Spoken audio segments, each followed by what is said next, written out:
We have a very special guest today. John Lee owns a mining company, a silver mining company. I've always been curious about investing.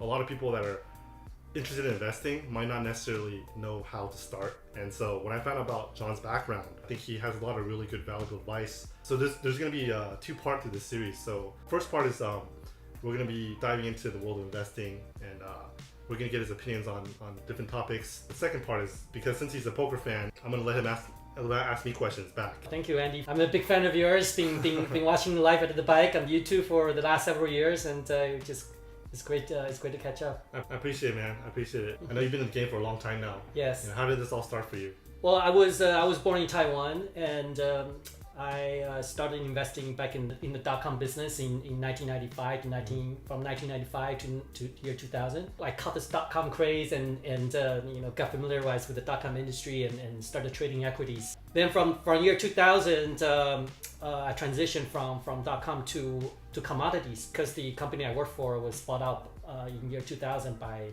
another bigger company. So I was very fortunate to sort of cash out at the time. Through the times, I've made millions and lost millions, trading stocks, trading options, trading futures, trading currencies. And in the last 10 years, I've been running a mining companies listed on the Toronto Stock Exchange. But the passion has always been to study the market and study the different economies. And that's really sort of my passion is investing. And that's what I've been doing the last 25 years. What would be your first general advice on someone like me, or someone that can relate to me, where we're interested in investing? What would be your first initial thoughts on someone getting started? Yes, and investing, as I said, it's really no different from, say, you're collecting a piece of art or a car and then sell it on eBay. So every time when you're buying something, you agree on the price, but you disagree on the value. So the idea then is always become, who's right, who has better information, and what is the future in store for this particular asset to go up or go down in value. But how do you come up with an analysis and prediction on that stuff? How do you gain an edge on that? Like, I know you're studying the markets every day. Like, you just study the trends. Like, you're looking at how overall through time. Every time you're an investor, two things I will look at. Okay, one is the fundamental, it's the story. This is a belief, right? Maybe there's some factual data points you can support your belief.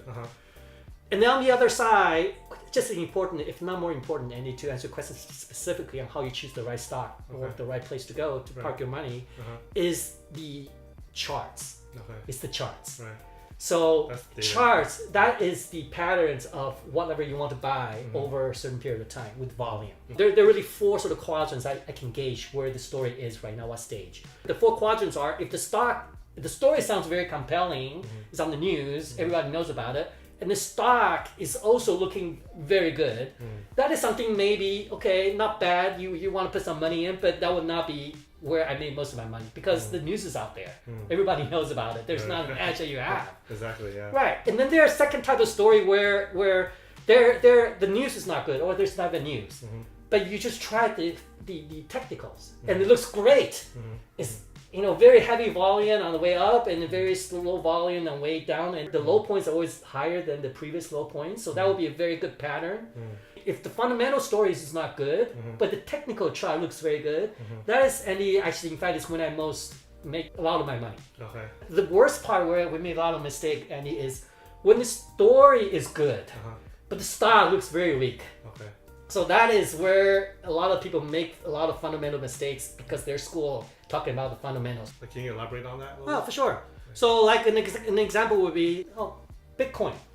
This is an example. Right now, say Bitcoin is the moon. You have the Michael Saylor talking about mortgage your house and selling. But if you look at the Bitcoin chart, it's very, very, very bearish right now. It doesn't mean that the bearish chart can turn bullish again. But then this is one stock that I would avoid, because the fundamentals or the storytelling sounds very convincing. It's the money of the future distributed model, but the chart is telling you something completely different. So this is a lot of times I lose a lot of money.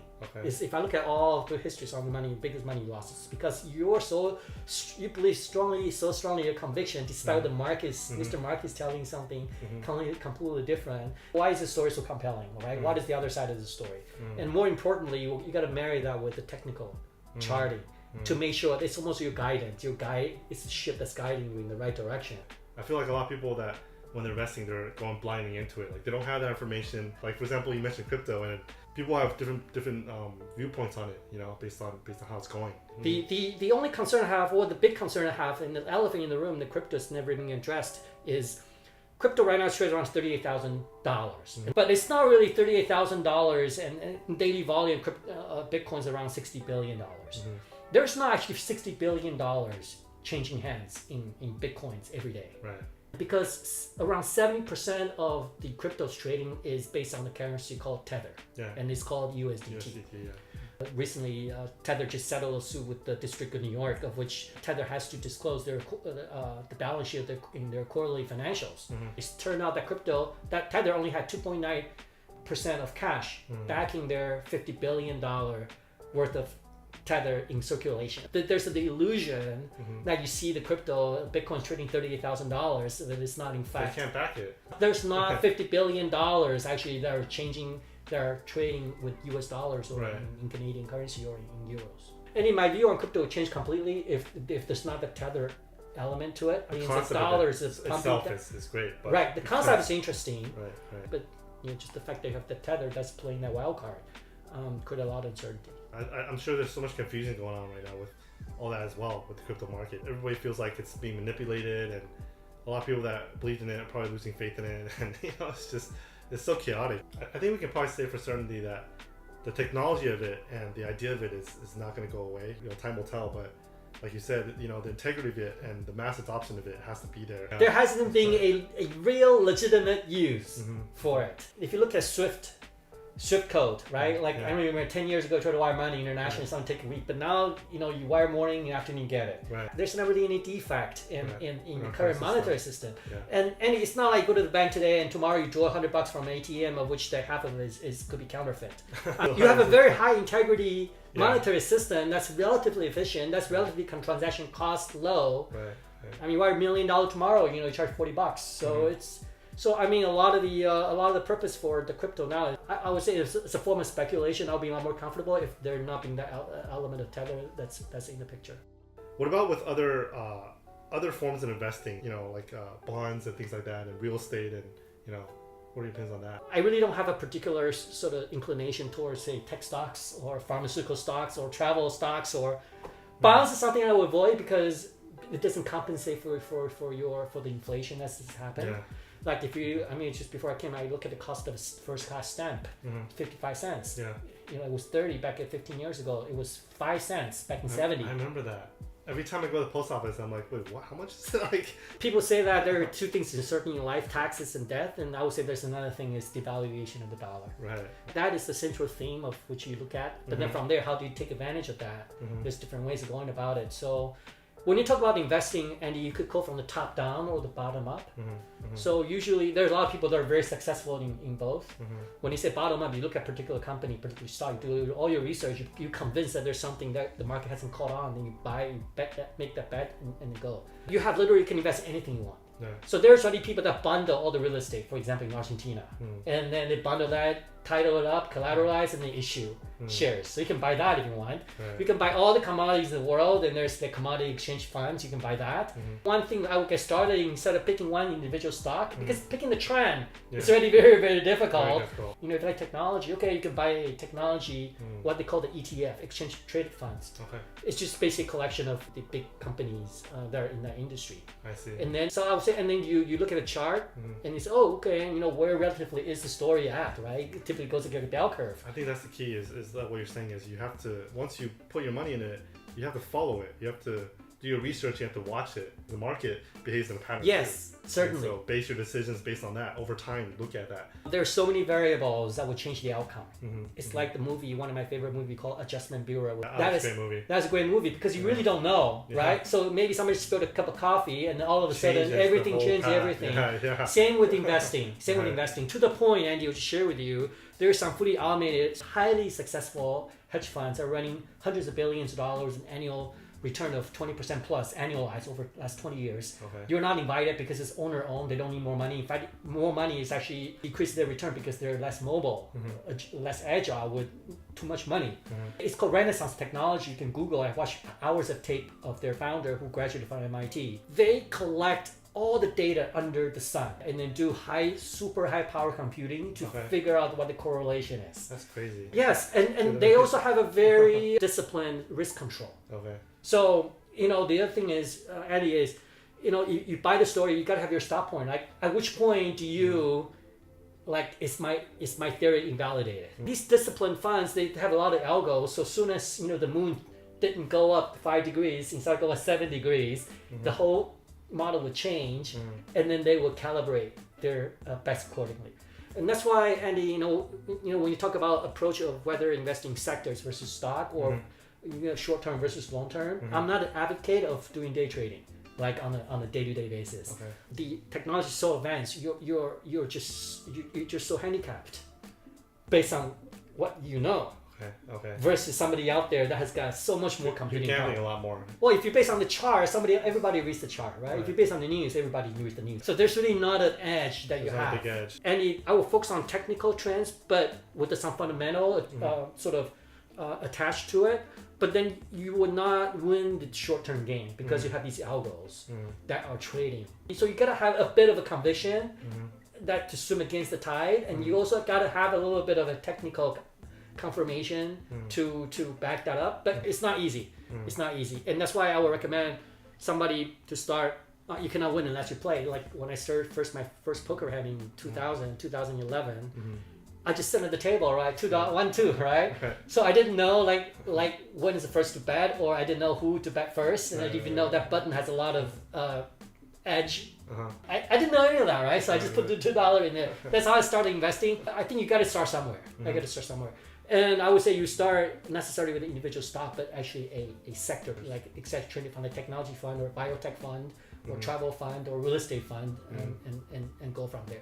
But the good thing about investing is you can call off the bets anytime you want. And then the market's going to tell you based on all the available odds, here's the money you should get back, which is the price you've printed on the screen. But if you don't use leverage, if you use 100% cash basis, you can ride through these events for sure is a short term, one time. Like COVID, nobody's flying, but unless civilization collapses and who's to matter how much money you have in your bank, then somebody's going to fly again. So I would highly discourage options and leverage. Don't put too many eggs in your basket, just like you wouldn't put all your saving, all your assets in one. Right. Yeah, it's like spreading out your risk, Yes. Somebody can royal flush that's game over. Right. So you want to calibrate your bets accordingly. I would say, I think the easiest, your available disposable wealth, you chop it up into 10, and then you do 10% or 5% depending on your risk tolerance. And if you're starting, I wouldn't use the money that you need, for sure you need for the next 3 months or 6 months. I'm sure poker is the same way. Yeah. Because it's going to cloud your judgment. It's a game, right? But when you have real money and emotion involved, for sure. Then that's going to distort your assessments of the situation. That actually leads me to another point I want to ask you is the emotional side. Like how emotionless do you have to remove yourself when you're involved in the markets? Your daily day is you wake up, first thing you do is look at the charts, right? Like I said, right, because you have grown attachment into a particular token or asset over say 3-year period. If you ride crypto from 1,000 to 30,000. So you were averaging in, right? It's because you grow the tag, you have a relationship with it. So eventually you go to 5,000, 3,000, 1,500, you lose everything and more. So the one way for me in the past to try to distance myself away from that is with a technical approach. When I'm looking at some of the charts are very interesting, I do a bit of cursory fundamental research on that, and I will get a position, and then when it goes into some of the resistance level where a lot of people used to sell, it takes a lot of sort of muscle to get through that level, then I will sell, and then I never go back to that same stock again. So that is a way for you to completely rid of the forever the issue of getting too attached. I see. Good way to go about it is once you make money on a stock, you exit. You don't look back because there are thousands, hundreds of thousands of opportunities. It could be a twin sister that look exactly like that. Maybe not the same sector, but the chart looks identical, of which you can just replicate it again. There's one thing I want to just show the audience is, and that is something that really make you become a very modest person. Think of a market like a boat. It's going to go wherever it's going to go. You're there for the ride. So you got all these analysts say crypto is going to go 50,000 or 150,000. Tesla is going to go to the moon. Everybody's guessing. Exactly. It's complete guesswork. And nobody really knows what the future is. You're there for the ride. I think that's a very sort of important concept. And the market is going to go where it's going to go. I follow hundreds of these experts and analysts and gurus, and some people call the timing right. Some people call the target right, but nobody called the timing and the stock right at the same time. Right. You know, so maybe you know 99% of things, but the 1% really matter. You don't know. It only happens when it happens. In hindsight, you just don't know. You just don't know. There's no way of knowing, and maybe it hasn't happened yet, so nobody knows. So I just want to make sure when you go to the stock market, don't go into such a strong conviction, because remember at the end, I will just conclude is somebody's selling you, right? If something's so good to be true, why would somebody be selling? So he's obviously have a different point of view. So that's just something I always keep that in mind to keep you honest. I like that attitude, John, that you have on investing. You got to go with the humble attitude, and you got to just look at the data, you know, do your homework, look at the graphs, and make calculated risks and make your decisions based on that, you know. But like you said, you can't time the market. You can't predict that it's going to go where it's going to go, and so you just make your decisions based on what you have, the information you do have, and just adjust according to that. The other thing I just want to share with the audience is that the dollar, I want to get back to the philosophical a little bit so you understand the overall context, is the dollar that you hold today is an abstract concept. The actual bills is not even 10% of what the dollars in circulation is still digital. All the US dollars in the world is kept in one computer. In the Federal Reserve. It's the property of the Federal Reserve Bank. All the money, all the dollars, you know, since your birth, that you think is worth something is an abstract concept. It's completely abstract. It's only worth because the government tells you it's worth. And the bank can, at its will, create a limited amount of dollar like it's doing right now. There are times there are a lot of confidence in the dollar, and there's a lot of times there's not a whole lot of confidence in the dollar. And when you measure something in US dollars, that is changing. When you look at the chart, it's going up. You don't know whether it's because dollar is going down or is it because something really happening, whatnot. So just a lot of different variables. Keep that in mind. So just say track carefully and calibrate your number of bets and make a bigger sort of area bets, not rather than individual stocks. Yeah, I'm sure a lot of people that are watching have this concept of what John just explained about the dollar, and that's the reason why a lot of us are interested in investing, putting our money somewhere else. It's controlled demolition. You cannot lose too quickly because then go crazy. But over time, that's one thing guaranteed. We're all losing, so. Yes, history is guaranteed that. That's true. I'm going to be in Taiwan. I do travel. But now I'm spending a lot of time in Taiwan, so you can find me at John Lee, Silver Elephant. And that's the name of the mining company of which I'm the chairman. And then I do tweet quite a lot. It's a way to get hold of me, and I look forward to making sort of friends of different successful people of different dimensions and different areas to sort of learn from each other. Hopefully, you guys had something to gain from all this talk, and there's a lot of, a wealth of information. And we'll continue next time with his questions for me regarding poker. Thank you. Yeah, we'll see you guys next time, and we'll have John back on again.